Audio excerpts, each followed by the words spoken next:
기도합니다. 아멘. 로마서 1장을 통하여서 죄의 인식이라는 제목으로 말씀을 전하겠습니다. 이 로마서는 기독교 중심 교리인 구원 그리고 칭의 성화 문제를, 구원 문제를 심도 있게 서술한 교리 서신입니다. 구원론을 다루고 있죠. 그래서 죄의 상태 아래 있는 인류가 구원 얻는 유일한 길은 바로 예수 그리스도를 믿는 믿음 안에서 하나님과 화목을 이루는 것이다 하는 것을 논리적으로 아주 체계적으로 그렇게 기록해 놓았습니다. 그래서 마치 논문과 같습니다. 너무너무 체계적이고 논리적으로 논문처럼 그렇게 저술해 놓은 책이 바로 로마서죠. 그래서 이 로마서는 바울의 복음서라고 부르기도 합니다. 바울의 복음서. 구원에 관해서 구원을 아주 체계적으로 수술했기 때문에 바울의 복음서라고 불립니다. 이 로마서는 바울이 고린도에 세 번째 갔을 때에 그래서 3개월 체류하는 동안에 수술했습니다. 그리고 로마 방문 그때는 약 4년 전에 기록된 것이죠. 당시에 겐그리아 교회의 집사였던 그 베베를 여집사입니다. 베베를 통해서 로마 교회에 전달되었습니다. 그래서 베베를 보낸 것은 베베가 그곳에 가서 이 교리서를 가지고 가르쳤다는 이야기입니다. 그래서 베베가 비록 여집사였지만은 오늘날 목사 일을 했다는 것을 알 수가 있죠. 그리고 그래서 로마 교회는 이방인들이 사는 곳이죠. 그 이방인 교회에 하나님의 구원 계획을 아주 체계적으로 가르치기 위해서 기록한 것이 바로 이 로마서인데요. 로마서를 분석을 해보면 1장부터 3장까지는 정죄, 죄에 대해서 인식을 하는 것입니다. 정죄에 대해서 기록하고 있으며 4장부터 5장까지는 칭의입니다. 의롭다 칭한다. 칭의. 6장부터 6장, 7장, 8장까지는 성화에 대해서 기록합니다. 성화. 그리고 핵심장이 바로 8장이 되죠. 8장은 예수 그리스도 안에서 성령으로 살아가는 영적인 삶을 기록해 놓은 것이 바로 8장이 됩니다.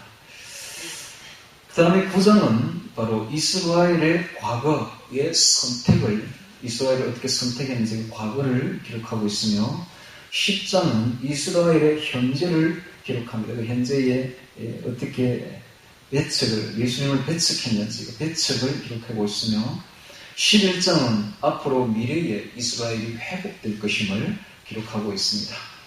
그리고 12장과 13장은 성도의 의무를 기록하고 있으며 14장과 15장은 성도의 자유에 대해서 말씀하고 있으며 마지막 16장은 맺는말로 기록되어 있습니다.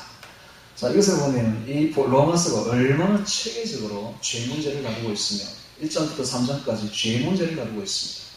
그리고 드디어 4장, 5장에 가서 이 죄에서 벗어나서 죄인이 아니라 이제 의로운 사람, 칭의, 어떻게 칭의를 받을 수 있는지를 기록하고 있으며 칭의로서 끝나는 것이 아니라 우리가 어떻게 천국 가는 그날까지 성결하게 될 수가 있는가, 거룩하게 될 수 있는 성화 문제를 아주 체계적으로 다루고 있습니다. 그래서 성화를 이룬 사람만이 저 천국에서 영화롭게 되는 것입니다. 영화로운 영생의 삶을 살게 되는 것이죠. 자, 이것이 바로 로마서입니다. 자, 로마서 1장에는 죄의 인식에 대해서 심도 깊게 다루고 있습니다. 아주 체계적으로 다루고 있습니다. 그래서 로마서 1장 18절 이하에 보면 어떻게 죄가 나타났고 죄가 어떻게 발전되었고 죄가 어떻게 진행되고 있는가를 보여주면서 우리가 어떻게 죄를 인식해야 되는지를 강하게 서술하고 있는 것입니다. 먼저 로마서 1장 1절부터 같이 보면서 죄의 인식이라는 제목으로 로마서 1장을 보도록 하겠습니다.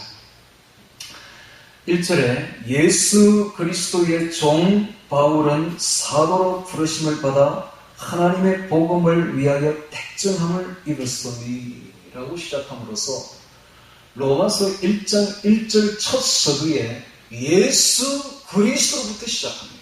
예수 그리스도. 자, 이것이 바로 바울이에요. 바울은 항상 그의 가슴 속에 누가 계셨느냐? 바로 예수 그리스도가 계셨습니다.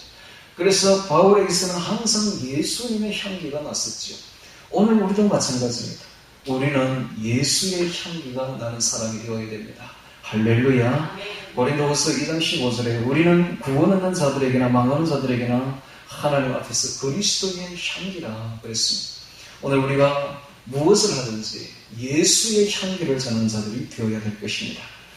예수 그리스도의 종이라고 했습니다. 종은 둘러습니다. 둘러스의 뜻은 얽매이다, 밧줄로 묶다 이런 뜻입니다. 종은 얽매인 자요, 밧줄에 묶인 자입니다. 바울은 예수 그리스도의 밧줄에 묶였다고 말합니다. 나는 예수에게 얽매인 자라고 말합니다. 그래서 끝까지 그는 예수의 종으로서 예수님에게 매여서 일생을 살았습니다. 이것이 그의 영광입니다. 오늘 우리도 예수님의 종이 되기를 바랍니다. 할렐루야. 예수님에게 얽매이기를 바랍니다. 예수에게 매여 있기를 바랍니다. 할렐루야. 그것은 예수님의 사랑인 것입니다. 사랑인 것입니다. 여성들은 귀걸이를 좋아하고 반지를 좋아하죠. 그런데 반지나 귀걸이는 그게 노예라는 뜻이에요. 노예. 옛날에 노예들이 귀걸이를 했고 귀에 구멍을 뚫었습니다. 너는 노예, 넌 내 거야. 넌 내한테 매여 있어. 이런 뜻이죠. 근데 그렇게 좋아한다고요. 왜? 사랑하기 때문에. 나의 남편을 사랑하고 사모하기 때문에 내가 남편에게 매여 있기를 원한다는 겁니다. 오늘 우리도 마찬가지입니다. 우리도 예수님을 사랑하기에 예수님께 매여 있기를 바랍니다. 할렐루야. 그것이 바로 종이라는 겁니다. 종은 시키면 시키는 대로 해야 돼요. 자기 마음대로 하는 거 아닙니다. 예수님이 시키는 대로 우리 합시다. 할렐루야. 그리고 종은 끝까지 충성해야 돼요. 충성하지. 게으른 종은 아무 짝도 쓸모없습니다. 우리 끝까지 예수님 앞에 충성합시다. 할렐루야. 예수 그리스도의 종 바울은 사도로 부르심을 받아 사도 아포스톨로스, 보냄받은 자, 사도. 바울은 예수님이 보낸 자였습니다. 보냄받은 자였죠. 오늘 우리도 작은 사도가 되어야 됩니다. 우리들도 예수님이 보낸 사도들입니다. 작은 사도들이죠. 이 세상에 예수님이 보낸 자들입니다. 끝까지 이 사도의 직분을 놓지 마시고 우리 천국 가는 그날까지, 예수님 부르는 그날까지 끝까지 사도의 일을 하시기 바랍니다. 사도로 부르심을 받아 하나님의 복음을 위하여 복음이 나오고 있습니다. 복음, 유앙겔리온. 유는 좋은이라는 뜻이고 안겔리온은 소식이라는 뜻입니다. 좋은 소식, 좋은 소식. 복음, 우리나라 말로 하면 복음, 복된 소식, 좋은 소식. 자, 복음이 뭘까요? 복음은 죄와 사망의 늪 속에 빠져있는 죄인들이, 죄와 사망의 늪 속에 빠져있는 죄인들이 예수 그리스도께서 십자가에서 대신 죽으심으로, 예수 그리스도께서 십자가에 대신 죽으심으로 죄값을 다 지불했음을 깨닫고, 죄값을 다 지불되었음을 깨닫고, 구속되시는 예수 그리스도를 믿고, 구속되시는 예수 그리스도를 믿고 예수님 안에 거하며, 예수님 안에 거하며 성화를 이루어 나가서 장차 영화로운 천국에서 영원한 생을 누리게 되었다는 좋은 소식입니다. 할렐루야. 말이 어렵습니까? 나 지금 엄청 쉽게 설명을 했는데, 그리고 분명히 알아들으라고 두 번씩이나 이렇게 이야기를 했는데, 다시 한번 읽어드리겠습니다. 제가 정의한 건데, 복음이란 무엇인가? 복음이란 죄와 사망의 늪 속에 빠져있는 죄인들이 예수 그리스도께서 십자가에서 대신 죽으심으로 죄값이 다 지불되었음을 깨닫고 구속되시는 예수 그리스도를 믿고 예수님 안에 거하여 성화를 이루어 장차 영화로운 천국에서 영원한 생을 누리게 되었다는 좋은 소식입니다. 할렐루야. 그것이 바로 복음입니다. 복음. 자, 이거 바로 유앙겔리온, 좋은 소식이죠. 이렇게 로마서가 아주 체계적입니다. 체계적. 복음이 뭔지도 사실 뭐 엄청 귀가 따갑도록 들었지만 뭔지 잘 몰랐죠. 확실한 뜻은 몰랐는데, 자, 이와 같이 로마서는 확실하게 복음을 저술하고 있습니다. 할렐루야. 아주 체계적이고 아주 논리적으로 아주 논문처럼. 그래서 그리스도 하나님의 복음을 위하여 택정함을 입었으니 이 복음은 하나님이 선지자들로 말미암아 그의 아들에 관하여 성경에 미리 약속하신 것이라. 이 성경은 구약 성경입니다. 구약 성경에 미리 예수님에 대해서 약속했죠. 약속하신 대로 예수님이 정확하게 오셨습니다. 3절에 이 아들로 말하면 육신으로는 다윗의 혈통에서 나셨고 다윗의 혈통에서 났기 때문에 구약 성경을 그대로 이루었습니다. 그래서 유대인의 대만과 일치합니다. 그 다음에 성결의 영어로는 죽은 자 가운데서 부활하여 죽은 가운데서 다시 살아났습니다. 즉 죽음을 이기시고 부활했습니다. 그래서 하나님의 아들로 인정된 것이죠. 부활하여 능력으로 하나님의 아들로 인정되셨으니 하나님의 아들이라는 것은 신성을 말합니다. 신이라는 것이 신. 즉 예수님은 완전한 사람이자 완전한 신이십니다. 그래서 왜 신으로 인정되느냐? 바로 죽은 가운데서 죽음을 이기고 부활했기에 그는 하나님의 아들, 즉 신으로 인정된 것입니다. 인정되셨으니 곧 우리 주가 나옵니다. 주는 퀴리오스입니다. 퀴리오스의 주는 신성의 대명사입니다. 즉 신에게 하는 말입니다. 신. 즉 하나님을 주라고 말하죠. 구약시대에는 아무도 주라고 말하지 못했습니다. 이 주는 퀴리오스는 오직 여호와 하나님께만 돌리던 명칭입니다. 근데 이것이 이제 예수님에게도 돌려집니다. 우리 주 이렇게 하면 우리의 하나님 이런 뜻입니다. 우리의 하나님. 우리 주 예수 그리스도시니라.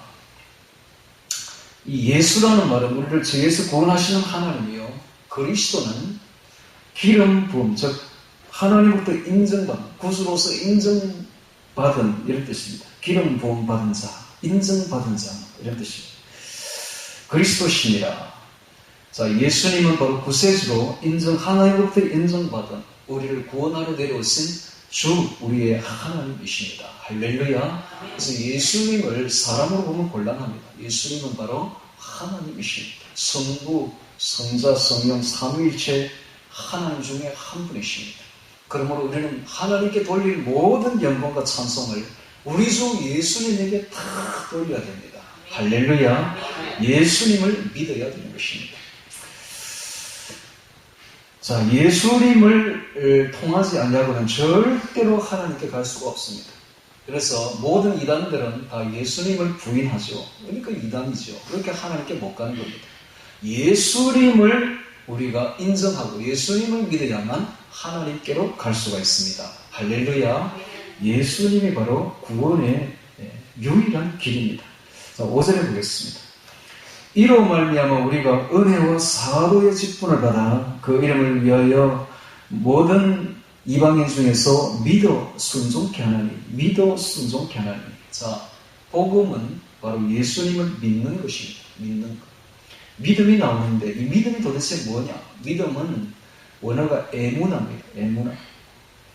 에무나인데 이 에무나의 뜻은 견고, 충실 이런 뜻입니다. 견고, 충실.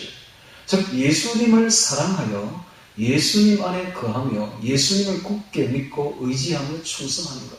충실, 견고. 예수님을 굳게 믿고 의지하며 예수님께 충성하는 것. 예수님을 사랑해서 예수님 안에 거하며 예수님을 굳게 믿고 의지하며 충성하는 것. 이게 바로 믿음입니다. 우리가 믿음이라는 말을 귀에 따갑도록 들었죠. 근데 이것도 아주 체계적으로, 논리적으로, 기초적으로 다시 한 번 더 정의할 필요가 있습니다. 믿음이 무엇이냐? 믿음은 그 뜻이 견고, 충실이라는 뜻인데 예수님을 사랑해서 예수님 안에 거하여 예수님을 굳게 믿고 의지하며 예수님께 충성하는 것이 바로 믿음입니다. 할렐루야. 믿어 순종케 하나니. 6절에 너희도 그들 중에서 예수 그리스도의 것으로 부르심을 입은 자니라. 자, 로마에 있는 성도들도 예수 그리스도의 소유가 된 것입니다. 예수 그리스도의 것. 너는 내 것이라, 내 소유라. 이거 얼마나 사랑의 진한 표현입니까? 예수님이 우리를 향해서 넌 내 거야, 넌 내 것이다, 넌 내 소유다 라고 말했을 때 얼마나 감격합니까? 할렐루야. 너희도 예수 그리스도의 것으로 부르심을 입은 자니라. 예수님이 넌 내 거 아니다 하면 우리 정말 비참해집니다. 넌 나하고 아무 상관없다 하면, 내가 너를 도무지 모른다 하면 정말 비참한 일이에요. 근데 넌 내 거야 하면 얼마나 은혜스럽습니까? 신부에게 있어서 가장 최고의 것은 신랑에게 사랑을 받는 겁니다. 할렐루야. 그렇지 않습니까? 돈 아무리 줘도 뭔 소용이 있어요? 명예가 아무리 높아도 뭔 소용이 있어요? 요즘 여성들이 자꾸 사회에 진출해가 명예, 돈을 추구하는데 아무 소용없습니다. 그거 행복하지 않습니다. 여성에게 있어서 가장 행복은, 신부에게 있어서 가장 행복은 신랑에게 사랑받는 거예요. 할렐루야. 마찬가지로 오늘 우리 성도에게 있어서, 신부된 성도에게 있어서 가장 최고의 것은 예수님께 사랑을 받는 것입니다. 할렐루야. 넌 내 거야. 넌 내 소유야. 사랑하는 나의 신부야 라고 불러줄 때 이게 최고다. 최고. 예수 그리스도의 것으로 부르심을 입은 자니라. 자, 7절에 로마에 있어 하나님의 사랑하심을 입고 성도로 부르심을 입은 모든 자에게, 자, 로마에 있어 하나님의 사랑을 하심을 입고 성도로 부르심을 입은 자들이 있었던 것입니다. 자, 이 로마가 나오고 있습니다. 당시에 이 로마는 제국의 심장부였습니다. 로마 제국이 있었죠. 마지막 제국이었는데 이 로마 제국은 전 유럽과 전 아시아를 휩쓸었었죠. 아프리카까지. 그래서 마지막으로 나타난 제국이었는데 그 제국의 심장이 어디 있었냐? 바로 로마에 있었습니다. 이 로마에 있었는데 이 로마는 약 1000년 동안 평화가 지속됩니다. 로마나 팍스 로마라고 말하는데 이 팍스 로마의 평화가 왜 형성되었는가? 이것은 바울이 인식하기를 이것은 복음을 위해서 형성되었다라고 그는 인식했던 것입니다. 그래서 바울은 로마에 가기를 그렇게 원했습니다. 왜냐하면 제국의 심장부에다가 복음을 전하면 이 제국에서부터 모든 나라로 길이 닦여 있습니다. 그렇죠? 그래서 모든 길은 로마로 통한다라는 말이 있었습니다. 그래서 이 모든 길들이 아피아 가도 혹은 이그나티아 가도 같은 이런 길들이 왜 생겼느냐? 바울은 인식하기를 복음을 전하기 위해서 생겼다라고 인식했던 것입니다. 그래서 로마를 정복해야 됩니다. 로마를 복음으로 정복해야만이 전 세계로 복음이 퍼져나간다는 것을 그는 알았던 것입니다. 그리고 로마의 언어가 모든 나라에 통용되었습니다. 그래서 로마에다 복음을 전해버리면 모든 나라에 전파되게 되어 있다. 이 복음이. 라고 인식했기에 그는 로마를 굉장히 사모했습니다. 로마에 갈 때. 그래서 이 로마서가 써졌는데 이 로마서는 사실상 전 세계를 향한 복음의 교도보였던 것입니다. 로마에서 하나님의 사랑하심을 입고 성도로 부르심을 입은 모든 자들에게 우리 하나님, 우리 아버지와 주 예수 그리스도를 쫓아 은혜와 평강이 있기를 원하노라. 은혜가 나옵니다. 이 은혜는 원어가 카리스예요. 카리스. 은사는 카리스마입니다. 카리스마. 카리스마는 은사는 카리스에서 나옵니다. 은혜에서 나오는데 은사는 은혜에서 나오는데 이 은혜가 무엇이냐 하면 값없이 받는 구원 은총의 사랑이 바로 은혜입니다. 은혜는 값없이 받는 구원 은총의 사랑이 바로 은혜라 이런 뜻입니다. 은사는 바로 이 은혜에서 구원 은총에서부터 나타나는 것이 바로 은사가 되겠습니다. 자, 이 평강은 은혜의 결과입니다. 은혜의 결과. 은혜를 우리가 받게 되면 우리 마음이 평강하게 됩니다. 구원 은총을 받게 되면 하나님의 구원 은총의 예수님의 사랑을 받게 되면 우리 마음이 세상이 움직일 수 없는 큰 평화를, 진정한 평화를 받게 됩니다. 할렐루야. 오늘 평화가 없는 사람들은 예수님의 은혜를 받기 바랍니다. 예수님의 은혜 속에서 움직일 수 없는, 세상이 감당할 수 없는 평화가 여기에 있는 것입니다. 8절에 보겠습니다. 첫째는 내가 예수 그리스도로 말미암아 너희 모든 사람을 인하여 내 하나님께 감사함은 너희 믿음이 온 세상에 전파됩니다. 아까도 이야기했듯이 로마에 가서 복음이 전파되면 이 복음은 전 세상, 온 세상으로 로마의 길을 따라서 전파됩니다. 마치 그것과 같죠. 서울에 가면 지방으로 내려가는 것은 아주 편합니다. 왜냐하면 모든 길이 서울로 다 통해 있기 때문에 서울에서 지방 가는 것은 아주 편해요. 지방에서 지방 가는 것은 아주 불편합니다. 그렇죠? 막 둘러가야 되고. 그런데 지방에서 서울 가는 것도 편하고 서울에서 지방 가는 것은 아주 편합니다. 마찬가지로 로마에도 복음을 전해버리면 이것은 온 세상에 전파되는 것이 순식간에 가는 것입니다. 자, 이와 같이 예수 그리스도의 복음이 일어난 지 얼마 되지 않았어. 지금이 60몇 년 도니까 30몇 년 만에 복음은 전 세계로 지금 전파되고 있었던 것입니다. 이때 바울 나이가 55세, 지금의 제 나이와 똑같습니다. 55세였습니다. 온 세상이 전파됩니다. 9절에 내가 그의 아들의 복음 안에서 내 심령으로 섬기는 하나님이 나의 정인이 되시거니와 항상 내 기도에 쉬지 않고 너희를 말하며. 자, 바울이 로마에 있는 성도들에게 얼마나 관심이 있었는지를 보여주고 있는데요.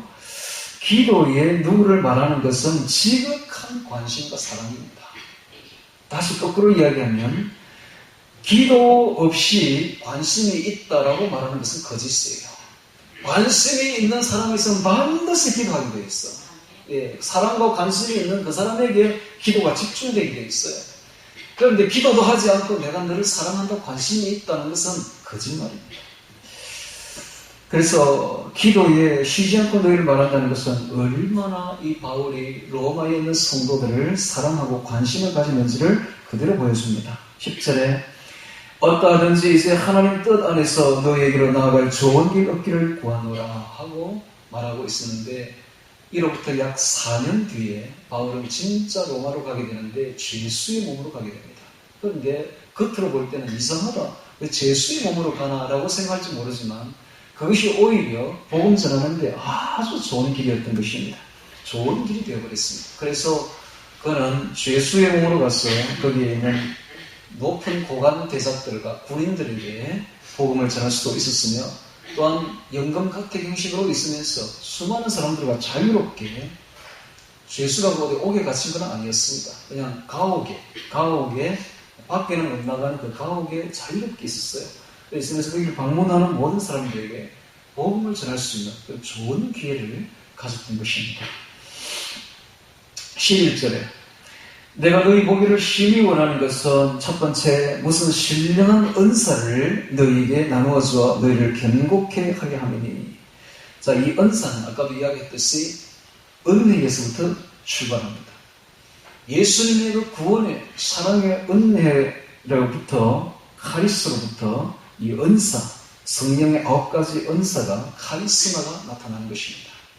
이제 카리스마를 왜 나눠주느냐, 성령의 은사를 왜 나눠주느냐, 바로 너희가 믿음에 견고하게 하려고 하고요.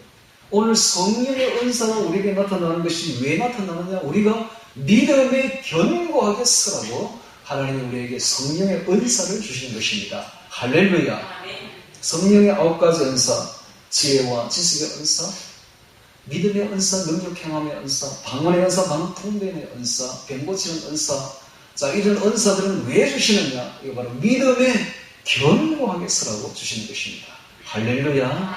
오늘 우리가 은사를 많이 받아서 믿음에 견고하게 쓰기를 바랍니다. 견고케 하려 하니 12절에 이는 곧 내가 너희 가운데서, 두 번째, 너희와 나의 믿음을 인하여 피차 아니함을 얻으려 합니다. 피차 아니함을 얻는다. 내가 너희에게 가고자 하는 이유가, 가서 피차 아니함을 얻으려고 간다. 즉 교제하려고 간다. 위로를 받기 위해서 간다. 자, 이 노사도였던 이 대사도가 왜 그 작은 그 초신자에 불과했던 로마 성도에게서 위로를 받으려고 하고 있을까요?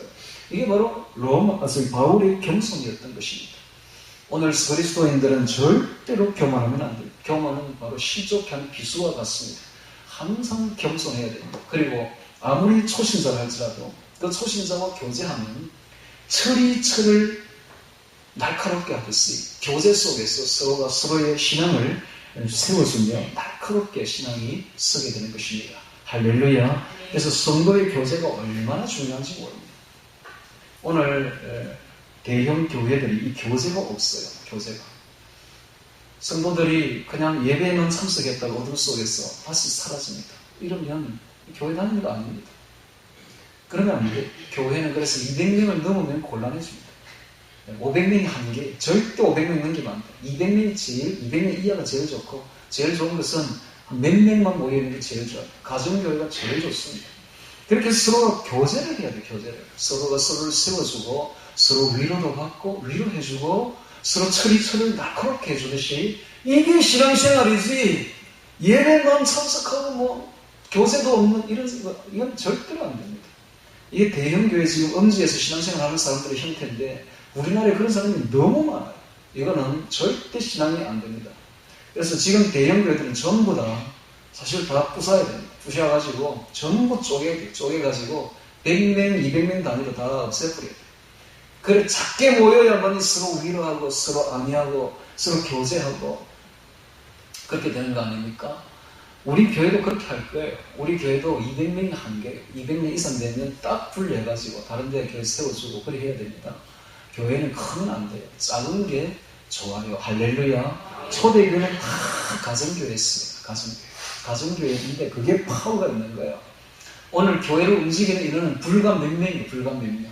불과 몇 명이 서로 의논하고 서로 상의해서 일을 추진하는 것이지 그 일을 수만 명이 된다고 교회 일 추진되는 거 아니에요. 전부 다 음지에서 일 안 하는 사람들이에요. 그 사람들.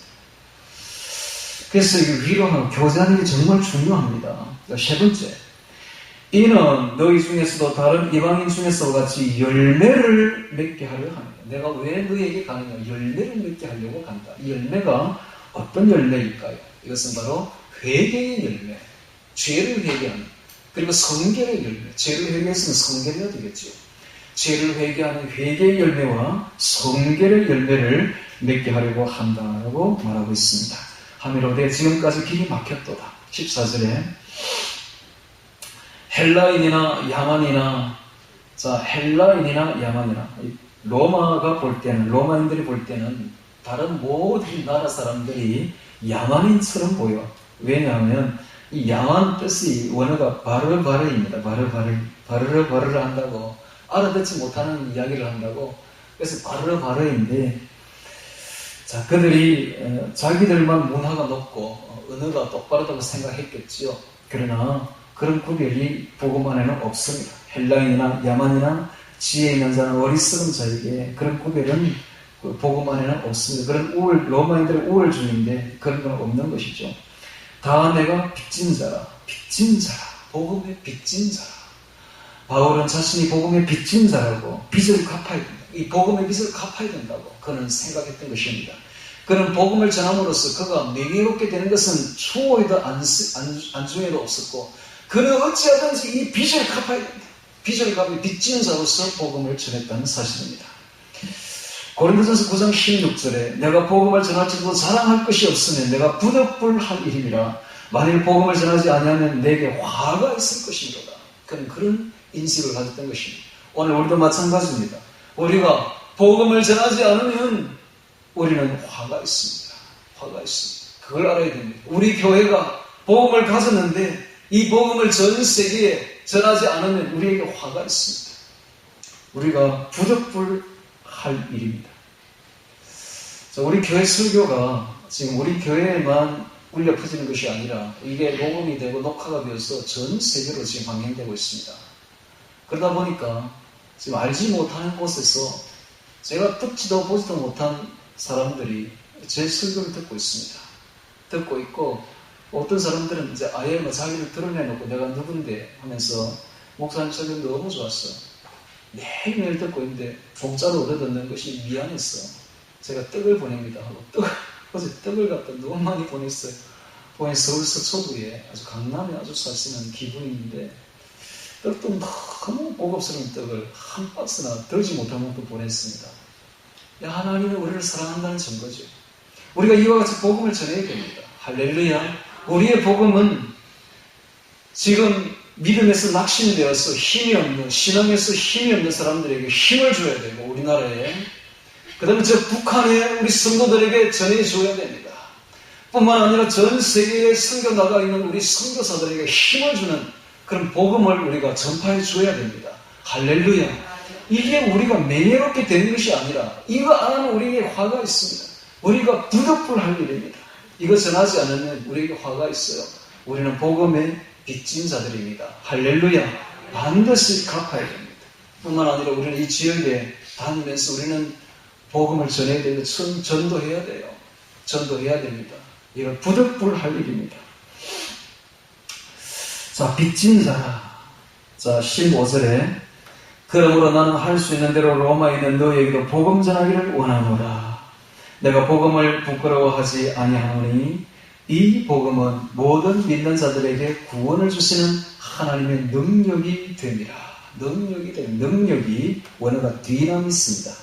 이 디나미스에서 다이나마이트라는 말이 파생되어 나왔습니다. 즉 강력한 능력이죠. 그 다이나마이트를 왜 이 단어를 썼을까요? 이것은 다이나마이트가 아주 강력하기 때문에 이 단어를 쓰는데 복음은 바로 죄와 사망의 쇠사슬을 폭파시키는 하나님의 강력한 힘입니다. 할렐루야. 이 복음은 바로 죄의 늪 속에 빠져있는 죄인들에게 줄 수 있는 유일한 것입니다. 유일한 구원의 십자가인 것입니다. 이 구원의 십자가는 그들에게 충분히 구원을 줄 수 있는 강력한 힘이 있습니다. 할렐루야. 그래서 하나님의 능력이 되리라 라고 말하고 있는 것이죠. 자, 이것을 보면 우리 신앙인들은 신앙을 가질 때는 힘이 없을지라도 신앙을 가지고 나면 힘이 있어야 됩니다. 할렐루야. 능력이 있어야 돼요. 디나미스, 다이나마이트 같은 강력한 하나님의 능력이 나타나야 되는 것입니다. 첫째는 유대인에게였던 헬라인으로보다 17절은 로마서 1장 17절 로마서의 주제문입니다. 주제구절. 가장 중심 구절이 바로 로마서 1장 17절입니다. 복음에는 하나님의 의가 나타나서 믿음에 이르게 하나니 기록된 바 오직 의는 믿음으로 말미암아 살리라 함과 같으니라. 자, 다시 해보겠습니다. 복음에는 하나님의 의가 나타났어 되어 있습니다. 하나님의 의가 나타났어. 하나님 나라에 가면, 하나님 보좌 앞에 가면 하나님 최고 법정이 있습니다. 이 하나님 최고 법정에서 하나님 앞에서 인정받는 의가 딱 하나가 있는데, 하나님이 의롭다, 죄 없다 라고 인정하는 것이 하나가 있는데, 이게 뭔가 하면 바로 예수님을 믿느냐 믿지 않느냐, 이걸로 판단하겠다는 겁니다. 하나님의 판결 원리가 있습니다. 예수님을 믿는 믿음이 있나 없나, 이걸 가지고 의와 불의의 판결 기준으로 삼겠다는 것입니다. 이걸 알아야 됩니다. 왜냐하면 우리 모든 사람들이 다 죄인입니다. 죄 없는 사람 아무도 없습니다. 전부 다 하나님 앞에 죄인인데, 죄 없음이라고 인정받는 것은 오직 믿음밖에 없습니다. 믿음. 예수님을 믿느냐 믿지 않느냐, 이걸 가지고 하나님은 최고재판소에서 의인으로 판결하겠다는 것입니다. 그래서 하나님의 의가 나타난다는 거예요. 하나님의 의가. 이 하나님의 의는 바로 예수 믿는 믿음인 것입니다. 믿음에 이르게 하나니, 믿음으로 의에 이르게 하나니 기록된 바 오직 의인은 믿음으로 말미암아 살리라 함과 같으니라.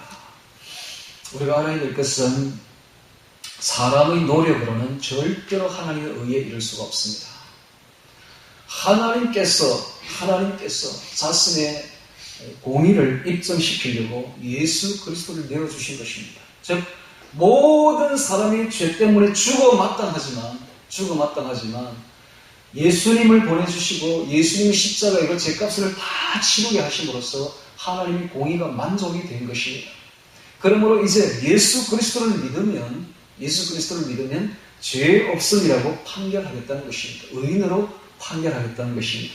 이것이 바로 로마서 1장 17절인 것입니다. 자, 18절에 보겠습니다. 이제 오늘의 주제문으로 들어갑니다. 죄의 인식입니다.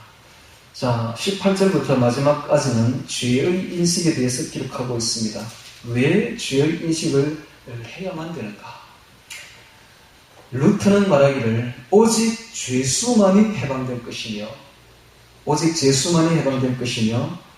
빈자만이 부해질 것이며, 약자만이 강해질 것이며, 겸비한 자만이 높아질 것이며, 비어있는 자만이 채워질 것이요, 아무것도 아닌 죄인만이 고귀한 의인이 될 것이다 라고 말했습니다. 즉 오직 죄수만이 해방될 것이고 오직 죄인만이 고귀한 의인이 될 것이다 라고 말했습니다. 무슨 말입니까?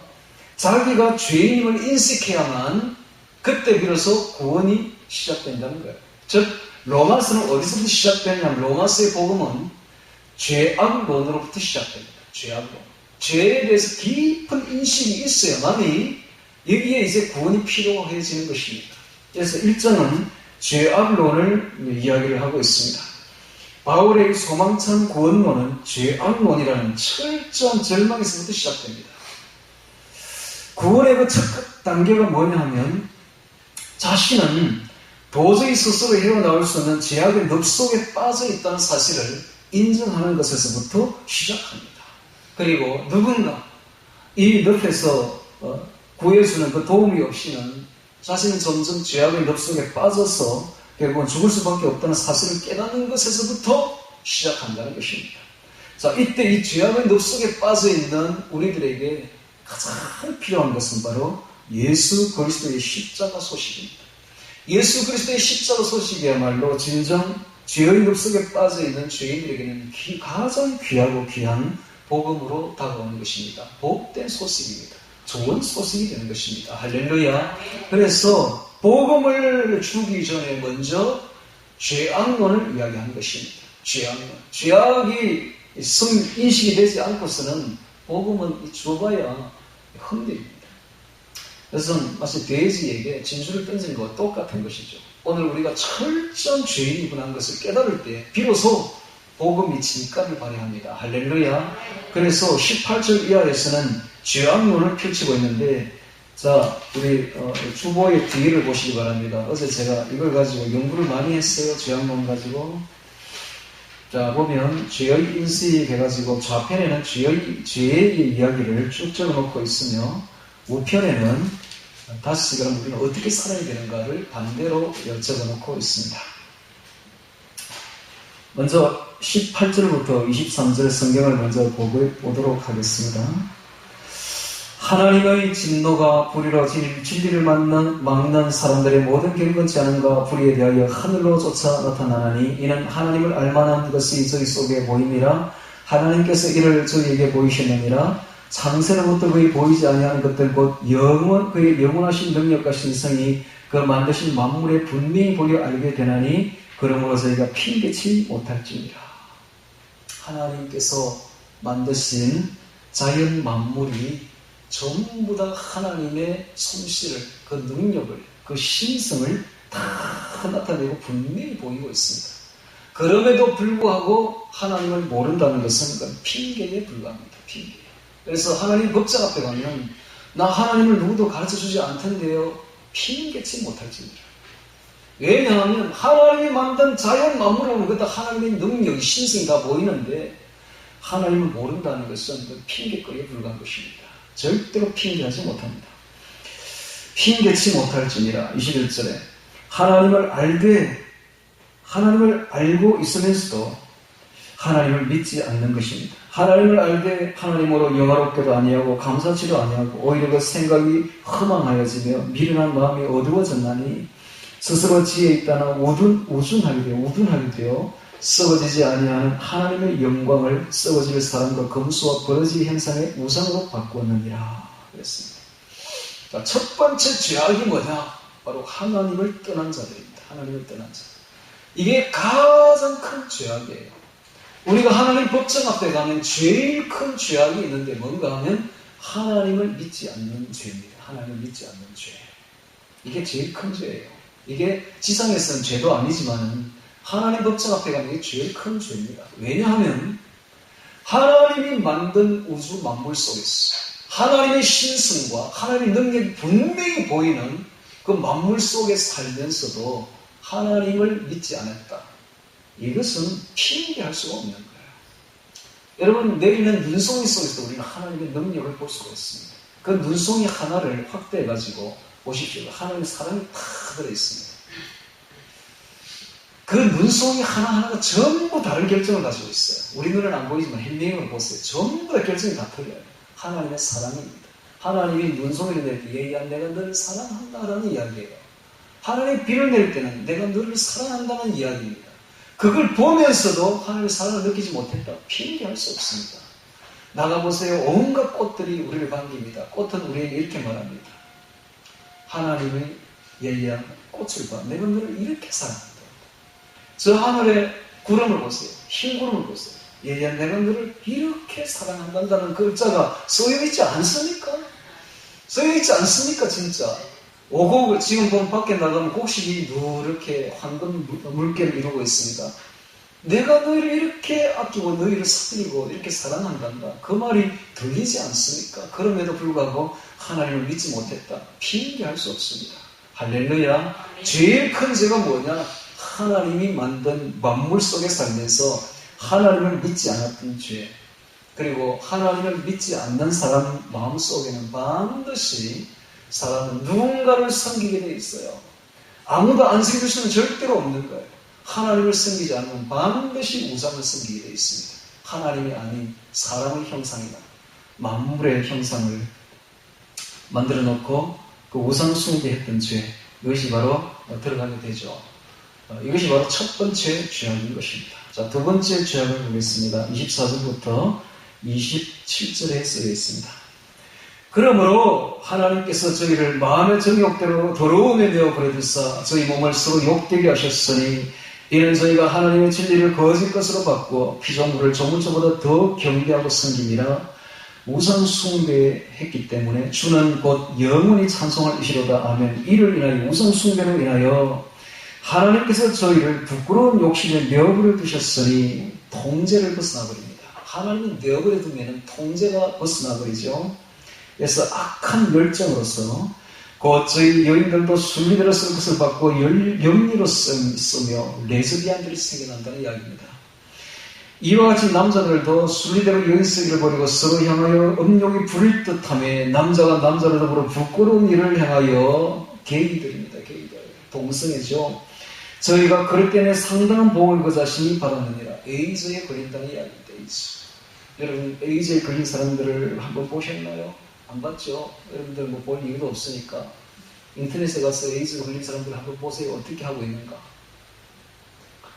삿발을 차고 있대요. 삿발을. 그 어른이 삿발을 차고 있더라고요. 제 똥물이 줄줄 흐르는 거야. 완전히 항문 조직이 파괴돼 버린 거예요. 그리고 온 몸에는 에이즈에 걸려가지고 못 봅니다.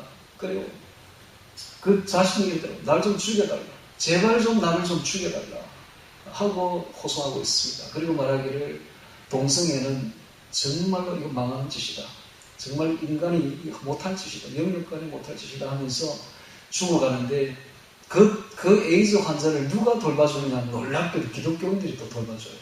기독교인들이. 아무도 안 쳐다봅니다. 에이즈 걸리면. 아무도 곁에 안 갑니다. 부모도 버려요.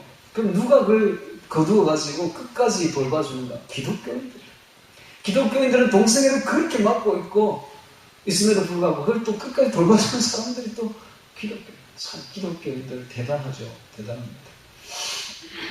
자, 이렇게 됐는데 두 번째 보도록 하겠습니다. 우리 주보를 봅니다. 변태적 성적 타락이라 되어 있는데요. 자, 하나님을 떠나게 되면 우상 숭배를 하게 되면 그 결과 종교적인 타락은 필요코 우상 숭배는 온갖 도덕적인 타락을 초래합니다. 그 중에 극심한 것이 성적인 타락이죠. 이 성적인 타락을 초래하는데 부부간의 성관계 외에는 모두 불륜이며 죄악입니다. 성적 타락은 통제를 벗어난 악한 열정으로 제어할 수 없는 성욕의 노예가 되어 변태적인 성욕으로 타락하는데 그 결과로 근친상간, 동성애, 짐승과하는 수관으로 타락합니다. 그 결과 그릇된 성생활에서 오는 죄책감, 절망감, 불면증, 정신병, 육체적인 병, 성병, 무서운 죽음의 질병, 에이즈 같은 것을 가지게 되죠.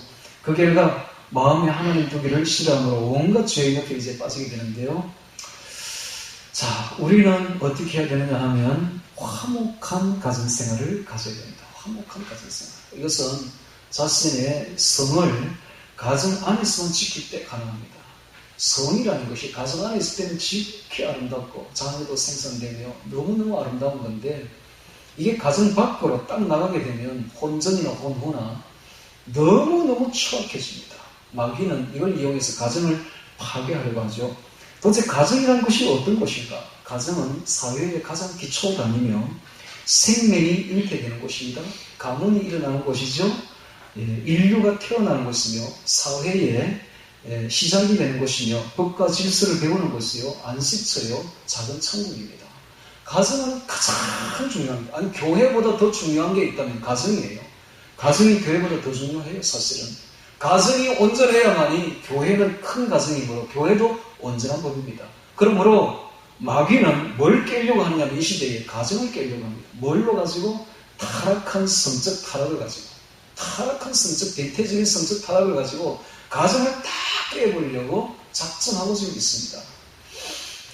자, 하나님만 섬길 때 가정이 온전해집니다. 화목한 가정생활은 올바른 사회도덕이 나오고, 가정은 곧 작은 천국이 되며 자녀를 생산하여 좋은 가문을 이루며 하나님의 나라 교회를 이루고 건전한 사회를 이루게 되는데요. 자, 우리 성도들은 화목한 가정을 중요하게 여겨야 됩니다. 할렐루야. 가정이 항상 있으니까 중요하게 여기지 않죠. 왜냐하면 공기 속에 있으면 공기가 좋은 줄 모르고, 그렇듯이 늘 밥을 먹고 있으니까 밥이 좋은 줄 모르지만 공기를 한번 떠나봐봐. 저기 중국에 가면 매연이 심하다는데 서울 한복판에 한번 가보세요. 얼마나 신선한 공기가 좋은 것인가를 그때야 깨닫게 되듯이, 가정이 늘 가정 안에 있을 때는 좋은 줄 모르지만 가정 한번 떠나가봐. 얼마나 가정이 좋은 것인가 그때야 깨닫게 되죠. 화목한 가정은 우리의 전부입니다. 할렐루야.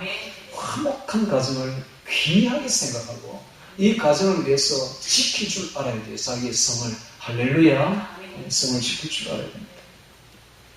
자, 그러다 보니까 그 결과로 어떤 일이 벌어집니다. 28절에 봅니다. 또한 저희가 마음에 하나님 두기를 싫어하며 하나님 존재를 인정하지만 하나님 두기를 싫어하기 때문에, 마음에 하나님 두기를 싫어하기 때문에, 자, 여기에서부터 모든 죄악이 시작됩니다. 그 흠한 마음 속에 반드시 사탄이 자리하게 되죠. 사탄이 자리하게 되면 사탄은 온갖 무수한 죄를 부활을 시킵니다. 그래서 지금부터 28절에 나오는 이 죄악들이 줄줄이 나오게 되는데, 자, 주보를 보시는 게 편합니다. 주보를 보시기 바랍니다. 자, 온갖 죄의 옆에 빠지는데, 첫 번째는 자기의 욕심의 죄가 나오고 있습니다. 두 번째는 타인을 직접적으로 해하는 죄가 나오고 있으며, 세 번째는 타인을 간접적으로 해하는 죄가 나오고 있으며, 네 번째는 하나님 앞에서 교만한 죄가 나오고 있으며, 그 결과 마지막으로 악한 성품의 열매를 맺는 죄가 나오고 있습니다. 자, 첫 번째로 자신의 욕심의 죄를 보면은 불의, 추악, 탐욕입니다. 성경에 보면 불의, 추악, 탐욕 되어 있죠. 불의, 추악, 탐욕. 이제 불의가 뭔가? 불의는 바로 하나님 앞에 불순종하는 생활이 바로 불의한 생활이죠. 자, 우상 앞에서 늘 복달라고 하는 그 행태를 따라서 자기 탐심이 생기게 됩니다. 그래서 불의한 마음으로 욕심이 생기다 보니까 마음이 아주 추악해지고 탐욕적이 됩니다. 여러분, 누가 추악한 사람이냐면 욕심이 가득한 사람이 추악한 사람이에요. 욕심으로 달려가는 사람들은 너무너무 추악한 사람들입니다. 오늘 우리가 아름다운 사람이 된다는 것은 욕심을 내려놓는 것입니다. 할렐루야. 자족하는 것입니다. 자족하는 것. 자, 그래서 그 옆에 보면 죄에서 떠난 거룩한 생활을 봅니다. 보면 하나님 말씀에 순종하는 어려운 생활을로서 세상 욕심에서 떠나야 됩니다. 그래서 성결한 생활을 해야 되며 자족한 생활을 해야 됩니다. 두 번째로 이 죄는 바로 타인을 이번에는 직접적으로 해하는, 즉 욕심이 잉태해서 이제 발전돼서 타인을 직접적으로 해하게 됩니다. 그래서 악의가 가득해서 남을 미워하는 시기, 미워함의 결과로 살인까지 일어나고 남과 다투는 분쟁, 남에게 거짓으로 피해를 주는 사기가 발생되게 됩니다. 이게 바로 남을 직접적으로 해하는 것이죠. 자, 그럼 우리는 어떻게 해야 되는가? 우리는 타인을 해하지 않고 도와줘야 됩니다. 반대로 악의가 가득한 것이 아니라 선의가 가득해서 타인을 불쌍히 여겨, 시기하지 말고 불쌍히 여겨야 되며, 미워하지 말고 생명을 살려주고, 싸우지 말고 분쟁하지 말고 화평케하며 거짓으로 사기치지 말고 항상 정직해야 됩니다. 할렐루야. 정직해야 됩니다. 그 다음에 세 번째, 이번에는 타인을 간접적으로 해하는 죄가 있어요. 남을 해하려는 악독이 가득해가지고 이 간접적으로 해하려고자 하는 이 죄는 어디서부터 나오는가? 남을 해하려는 악독이 가득한 여기서부터 출발합니다. 악독이 가득해서 뒤에서 욕하는 수근수근함, 그리고 비방입니다. 수근수근 비방, 이거 엄청나게 좋지 못한 것입니다. 이거 마귀나 하는 짓들이죠. 지금 이야기하는 죄 중에 한 개라도 해당되면 여러분 회개하셔야 됩니다. 회개해야 돼요. 이렇기 때문에 이제 복음이 필요한 거예요. 이대로 가다가 우리 지옥으로 바로 들어갑니다. 여기서 벗어나야 돼요. 성도는 죄에서 벗어난 사람들 아닙니까? 그러므로 아직도 이런 죄 속에 빠져 있다면 한 개라도 여러분 단연코 끊고 나와야 됩니다. 할렐루야. 단연코 끊고 이제는 결심하고 나와서 다시는 그런 죄에서 저지르지 말아야 되고 빠져나와야 되는 것입니다. 자, 그러면 우리는 어떻게 되는가? 타인을 뒤에서 해하지 않고 칭찬해야 됩니다. 긍휼의 마음이 가득하여. 왜냐하면 우리가 비방하는 그 사람도 한 면이고, 그죠? 또 다른 면은 또 칭찬할 게 너무 많잖아요. 그러니까 한 면만 보지 마시고 다른 면을 보아서 칭찬할 줄 알아야 돼요. 절대로 좋지 않은 것은 보지 마시고 말하지 마시고 듣지도 마시고. 왜냐하면 좋은 것만 보고 좋은 말만 해도 다 못하는 세상인데 왜 안 좋은 것만 보고 안 좋은 말만 합니까? 좋은 면만 봅시다. 할렐루야. 좋은 이야기만 하시고 좋은 세워주는 이야기만 해야죠. 그래서 긍휼의 마음이 그 불쌍히 여기는 마음이 가득해서 과묵해야 돼요. 과묵해야 돼요. 말 많으면 안 돼요. 말 많으면 실수합니다. 반드시 실수해요. 그러므로 과묵할 줄 알아요. 이 과묵이라는 것은 남의 비방이 내게 들어올지라도 전하지 않는 게 과묵이에요. 딱 내 손에서 끝내야 돼요. 끝내고 비방이 들어오면 오히려 좋은 것으로 칭찬으로 돌려버려요. 어떤 사람이 목사님에게 막 어떤 성도를 비방했습니다. 목사님이 다른 사람에게 이야기할 때 그 사람을 오히려 칭찬합니다. 이렇게 됐고요. 그래서 내 선에서 끝이 나고야지 비방 이야기가 수근수근한 이야기가 끝이 나야지 이게 더 전달되면 곤란합니다. 근데 사람들은 참 비방하는 걸 좋아하죠. 이 보면은 남을 비방하는 게 무슨 별식과 같아서 그거 안 하면 입이 건질거렸었어요. 못 사는 거예요, 사람들이. 너무 재밌는 거예요, 그거 하는 게. 별식과 같다. 자문에 있잖아요. 여러분 그 별식 많이 드시지 마시고 이제는 내 손에서 딱 과묵하게 끝내고 좋은 말만 하고 남을 칭찬하며 세워주는 말만 하기를 바랍니다. 다음에 이제 네 번째 보니까 하나님 앞에서 교만한 죄가 나오고 있습니다. 하나님을 미워해요. 그러면 하나님의 미워하신 자가 됩니다. 그건 틀림없습니다. 내가 하나님을 미워하면 하나님도 나를 미워한다고요. 반대로 내가 하나님을 사랑하면 하나님도 나를 사랑합니다. 할렐루야. 하나님을 미워하고 하나님 미워하시는 자가 되고 그 결과 하나님을 능욕합니다. 하나님을 해방하고 하나님을 능욕하는 자가 돼요. 그런 자가 어떤 자들이냐? 바로 교만한 자들입니다. 교만한 자들. 그리고 자기 자랑하는 자들. 자기 자랑을 자기 입으로 자화자찬하는 자들은 아주 교만한 자들입니다. 오늘 우리는 절대로 자기 자랑하지 마시고 겸손합시다. 할렐루야. 이게 신앙인들입니다. 신앙인들은 어떤 사람들인가? 겸손하여 모든 자랑과 영광을 주님께, 하나님께, 주님께 돌리는 자입니다. 이게 바로 신앙인들이에요. 할렐루야. 불신하는 자들은 어떤 자들인가? 모든 영광과 자랑을 자기가 차지하고 자기 자랑하고 교만한 자들이죠. 네. 사탄이 하는 짓들입니다. 자, 그리고 그 결과입니다. 그 결과. 악한 성품의 열매를 맺게 되는데 항상 악을 도모하다 보니 부모를 거역해요. 맨 첫 번째 나타나는 것이 바로 부모 거역으로 나타납니다. 그리고 지혜가 없을 우매한 자가 됩니다. 지혜 있다 하나, 자기는 지혜 있다 그래요. 자기는 세상적으로 굉장히 지혜 있다 하나, 하나님이 볼 때는 너무너무 우매한 자. 자기는 뭐 어디 서울대학 나오고 어디 뭐 대학원 박사학위 받았다고 하나, 우리가 볼 때는 진짜 우매한 자죠. 하나님을 모르는 우매하기 짝이 없죠. 우매한 자가 되며 약속을 이행하지 않습니다. 그래서 배약한 자가 됩니다. 이런 사람들의 특징이 약속자를 안 지켜요. 우리 성도들은 어떻게 됩니까? 한번 약속한 걸 끝까지 손해가 갈지라도 지켜야 됩니다. 할렐루야. 약속 지켜야 돼요. 약속에 충실한 자가 되어야 됩니다. 본능적인 사랑마저도 없는 무정한 자가 됩니다. 요즘에 그런 사람 많죠. 부모가 되어가지고 자기 자식을 버리는 자들이 있습니다. 엄마가 되어가지고 그 본능적인 사랑이 있을 텐데 그것마저도 없는 아주 무정한 자들이 나오고 있는데 이게 다 하나님을 버렸기 때문에 그런 자들이 됩니다. 자비나 인자는 찾아볼 수도 없는 무자비한 자들이 됩니다. 이게 바로 결과적인 성품이에요. 성품. 이게 악한 성품의 열매입니다. 그러면 우리는 어떤 선한 성품의 열매를 맺어야 되는가?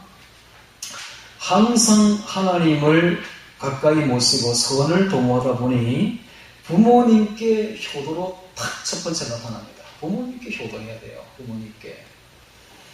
그 다음에 부모님께 효도하는 사람은 나이 같은 분들에게도 잘합니다. 노인들에게 아주 깍듯이 잘하죠. 부모님께 하듯이 그렇게 하죠. 그러다 보니 사회가 온전해지는 것이죠. 옛날에 서양에서는 우리나라를 칭찬했습니다. 동방예의지국이라. 부모님께 잘하고 노인들에게 잘하니까 진짜 칭찬했고 높이 세웠죠. 근데 요즘은 안 그래요. 우리나라가 꼭 서양성이 되어버렸어. 그래서 부모에게 잘못하고 부모에게 거역하고 노인들에게 못하는 그런 나라가 되어버렸습니다. 부모에게 효도합니다. 다음에 지혜롭고 현명합니다. 하나님의 지혜를 받으니 하는 일마다 지혜롭고 현명하죠. 한 번 한 언약은 충실히 지킵니다. 사랑이 충만하고 정이 넘칩니다. 인자하고 사랑이 넘치는 자비로운 성도가 됩니다. 자, 여러분, 우리가 무자비한 자가 된다는 것은 하나님이 없는 자들입니다. 오늘 우리 성도들에게 기본적으로 넘쳐야 될 것이 사랑이 넘쳐야 돼요. 할렐루야. 자비로운 자가 되어야 됩니다. 자비로운 성도. 자, 이것이 온갖 무수한 죄악들이며 이러한 죄악을 행하는 자는 최종 심판이 사형, 즉 지옥으로 해당됩니다. 그런데 이와 반대로 우리가 반대로 거룩한 생활을 하게 되면 죄에서 떠나서 이게 바로 의로움이고 이 같은 의를 행하는 자는 최종 심판이 영생에 이르게 되는 것이죠. 자, 이 이야기가 그 위에 적혀 있습니다. 28절부터 마지막에 적혀 있는 이야기를 굉장히 중요한데 너무 간단하게 적어놔서 제가 좀 풀어서 이렇게 적어보았습니다. 자, 바로 여기서부터 죄악론에서부터 구원론이 시작됩니다. 죄를 철저히 인식하는 여기서부터 구원이 이제 시작되는 것이죠. 늪 속에 빠진 사람이 진정 바라는 것은 밖에서 자기를 건져줄 그리스도의 십자가가 가장 좋은 소식인 것입니다. 할렐루야.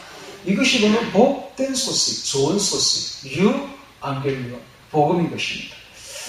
우리 로마서 1장을 통하여서 철저히 우리가 주님을 인식하고 그래서 예수 그리스도를 받아들이는 우리 모두가 되기를 주의 이름으로 축원합니다. 다 같이 주의 인식, 오늘 말씀 기억하며 기도드리도록 하겠습니다.